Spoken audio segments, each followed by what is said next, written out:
Bienvenida a este salón y les doy la bienvenida también a esta nuestra patria común a partir de la ley que hoy se va a aprobar.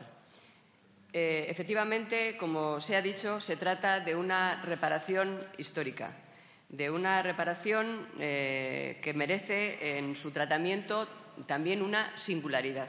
Cuando debatimos en su momento las enmiendas de totalidad, se abrió el debate sobre la singularidad, sobre el requerimiento de singularidad a la hora de tratar a los sefardíes. Hay muchos colectivos que merecen reparación histórica.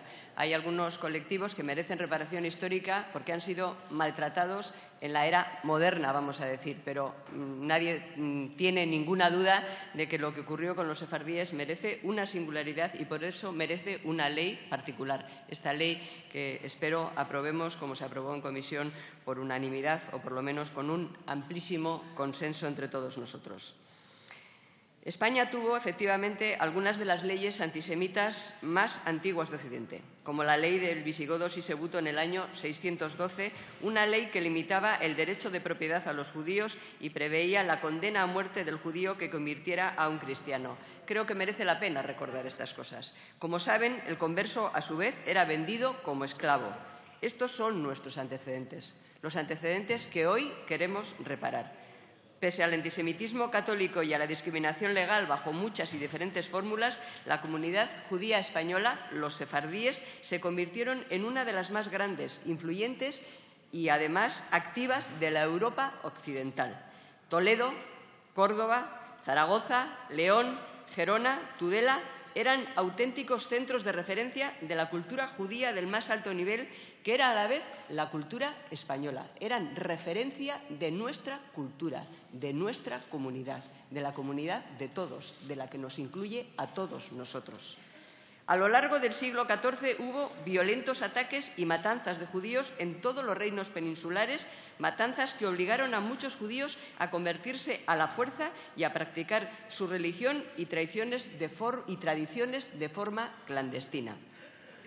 En el momento del decreto de expulsión de los reyes católicos, que ya se ha citado aquí, la comunidad sefardí ascendía aún a decenas de miles de familias que rechazaban la conversión forzosa que se les ofrecía como única alternativa para poder seguir viviendo en España.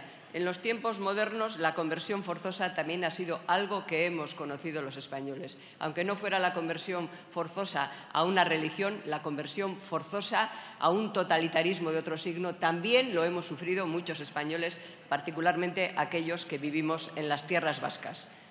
Si queríamos seguir viviendo, teníamos también que convertirnos y si no nos convertíamos, teníamos riesgo de ser asesinados.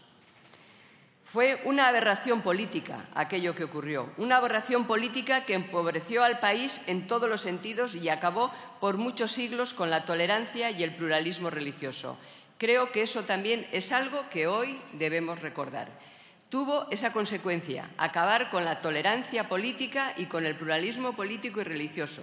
La ley que devuelve la nacionalidad, esta ley que vamos a aprobar, la nacionalidad española a sus descendientes, es una reparación moral, es el reconocimiento de un grave y dañino error histórico que aún sigue vigente, el antisemitismo, porque sí, aún está vigente el antisemitismo también en nuestro país y también hay que recordarlo, aunque no lo amparen las leyes, el antisemitismo sigue presente entre nosotros y hay que proclamarlo, decirlo, quienes al menos así lo pensamos, también en esta Cámara, que es la de la representación de todos los españoles. Por eso esta ley supone un símbolo de reconciliación de una sociedad mayoritariamente plural, la España actual, la España democrática, la España constitucional. Por eso nos toca y nos corresponde hacerlo ahora y de esta manera. Se trata, pues, termino, presidente, de reparar, como decía, una injusticia histórica. Se trata de reconocer el derecho a tener una patria a esos que el propio proyecto de ley denomina españoles sin patria. A esos españoles el reconocimiento a todos sus derechos de ciudadanía.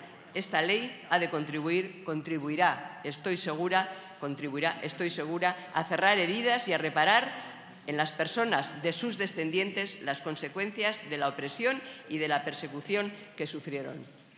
Parafraseando y recordando a Primo Levi, puesto que comprender es imposible, recordar es un deber. nuestro recuerdo, nuestro reconocimiento y nuestra bienvenida, y también nuestra petición de perdón. Gracias, presidente. Muchas gracias, señora Díez. Y por el Grupo de Izquierda Plural tiene la palabra el señor Llamazares.